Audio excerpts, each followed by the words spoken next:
Hello, my name is Kunzang Choden and this is a part of the Bhutan Storytelling Series. Today I'm going to be reading a story from my book Folktales of Bhutan. And the story that I've chosen for you today is Sing Sing Yangdonma. Bumo means girl, so it means girl Sing Sing Yangdonma.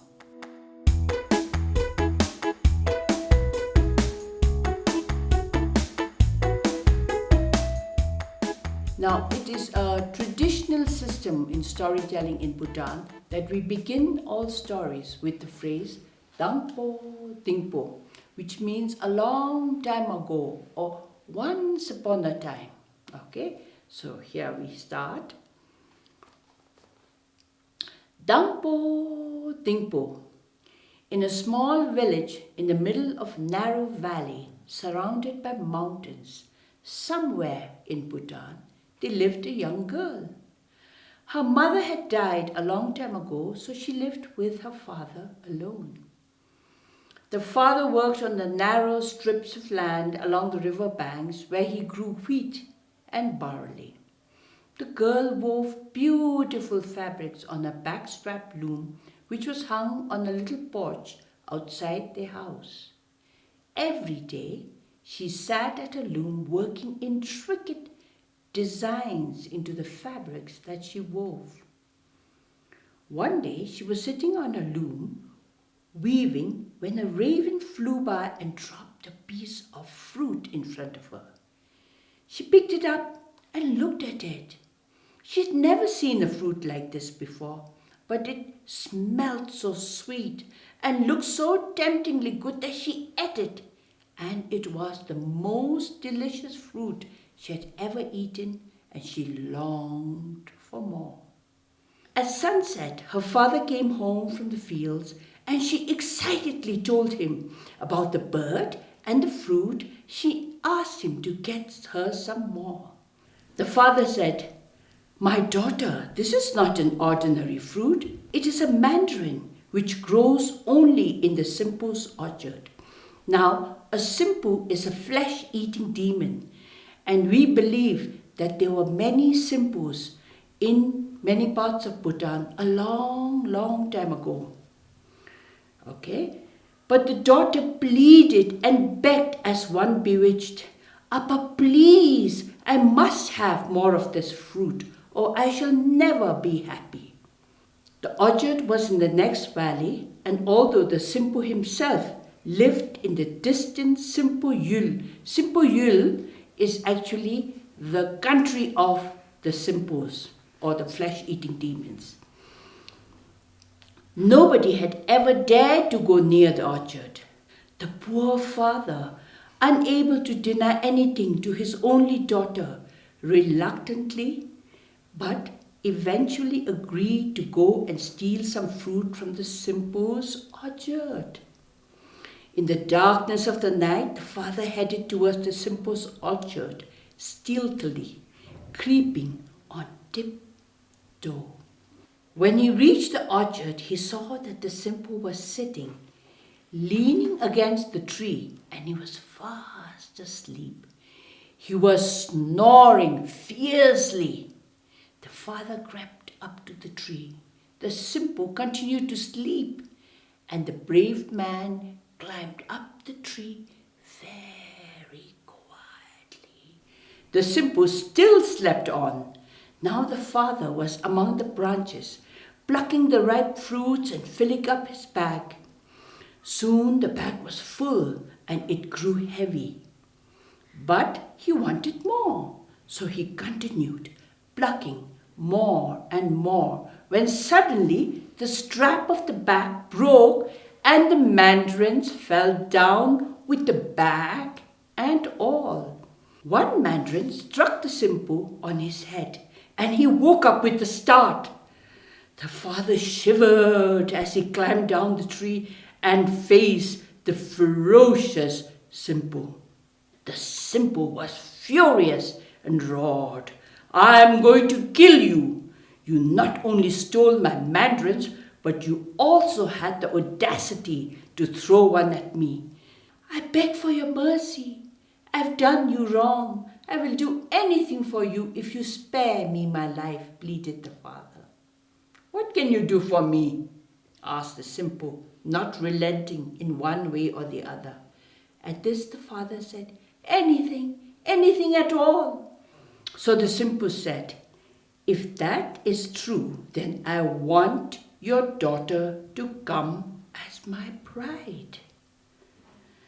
This was a terrible shock for the father of a single daughter, one who was loved so dearly, but he could not refuse this proposition, as he had agreed to do anything. As a last resort, he added a condition. I will send her to you if you can find out her name. The Sinpo agreed. The Sinpo asked a pig to go and find out the girl's name. Quietly the pig hid in the bushes and waited for somebody to call the girl by her name. By the end of the day, he heard the father call his daughter, and the pig learned the name. He rushed home, all the way repeating the name, Sing Sing Yangdonma, Sing Sing Yangdonma, for that was the name of the girl. Just before he reached the Sinpo's house, he saw some thick, juicy roots by the wayside, and he decided to have a quick browse. He enjoyed the roots so much that he stayed on until he had had his fill, and he had forgotten the name. When he stood in front of the Sinpo, all he could do was grunt, "Esh, esh," as all pigs do. The Sinpo was angry and had him for dinner. On the second day, the Sinpo sent a monkey to find out the girl's name. The monkey hid in the branches of a tree near the girl's house until he too found out the name. He rushed home, swinging from tree to tree and repeating the name until he came across some ripe golden bananas. He stopped to eat the bananas and forgot the name. When the Sinpo demanded to know the name, all the monkey could do was bare his teeth and chatter. For although he scratched his head sore, he could not remember the name. Annoyed by the monkey's failure, the Sinpo ate him too. On the third day, the Sinpo sent a honeybee. She sat quietly on the windowsill all day until she found out the name of the girl, and then she flew to the Sinpo. She buzzed along all the way, repeating the name, Sing Sing Yangdonma, Sing Sing Yangdonma, Sing Sing Yangdonma. The Sinpo was pleased, and the bee was not eaten. Even to this day, the honey bee still says, Sing, sing, sing. The Sinpo at once went to the house of Sing Sing Yangdonma and took her away with him. They had to travel for many days, past many mountains and valleys. One day they passed a magnificent valley with beautiful hues. The sky was ablaze with the richest colors. The mountains, the valley had tinges of all the colors. Even the trees, plants, animals were colorful and bright.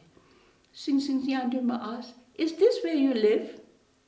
No, somebody else lives here. Dza lives here. Now Dza is a spirit that's supposed to have all the different colors, and that's why the whole area was so colorful. Then they reached a huge rocky mountain where everything looked red. There was a big red dzong among the rocks. Sing Sing Yangdonma asked again, is this your house? No, it's somebody else's. It belongs to Zen. Now, Zen is also another kind of spirits who actually live with the human beings, and they are supposed to be usually living among the rocks and boulders. Okay. Finally, they reached a huge valley that was barren and bare. Everything everything had an ashy grey appearance. In the middle of this emptiness stood a huge, monstrous house. The house was built up of bones of every kind. The pillars were made of human thigh bones, and the roof was covered with human skins. Sing Sing Yangdonma was horrified and filled with intense depression. There was not a dog nor a human to be seen or heard. An eerie since filled the atmosphere. She knew that this was the house of the Sinpo. On reaching the house, the Sinpo at once tied Sing Sing Yangdonma in the big basket and hung her upside down from the ceiling. He told his daughter to watch her. Sing Sing Yangdonma sank into deep despair, for she knew that she could never escape from the Sinpo, and she began to cry as if her heart would break. All of a sudden, she had an idea. She began to sing from the basket. "Oh, I'm so happy in this basket. I can see India. I can see Tibet. I never want to get out of this basket." The words of the song soon got the Sinpo's daughter's attention, and she became very curious. She listened to the song carefully, and it was the same again and again. Finally, she asked Sing Sing Yangdonma, "Can you really see India and Tibet from the basket?" "Of course. That's why I would never want to get out of the basket," replied Sing Sing Yangdonma with faint cheerfulness. "Can I see India and Tibet for a while?" Sing Sing Yangdonma would not agree, but the Sinpo's daughter was very persuasive. "Please, let me see India and Tibet just for a while." Finally, she agreed, saying, "Very well, but mind you, just for a while." The Sinpo's daughter quickly helped Sing Sing Yangdonma out of the basket and got into it herself. Sing Sing Yangdonma tied her up securely and immersed the basket into a pot of boiling water.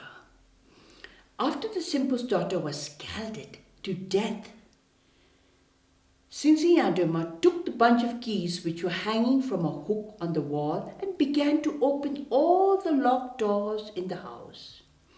In one room there were many young children. In the second room there were hundreds of young adults. In the third room there were middle-aged men, and in the fourth room middle-aged women. She released them all. In the last room there was a lone old woman. As the light entered the dark room, the old woman shielded her eyes. She had never seen light for many years. She blinked her ancient eyes and stared at the girl in front of her in total disbelief. Finally, she whispered, "How did you find me? Please run away before the Sinpo comes. He'll eat us both. I was brought here as his bride when I was a young girl. You see, now I am an old woman, and he has thrown me into this room and forgotten all about me. But one day, when he has nothing better to eat, he will eat me too. Here, take my skin," said the old woman, and she slipped off her skin and pulled it over her head. Then she added, "Take all the jewels you can carry from the next room, then run away as fast as you can."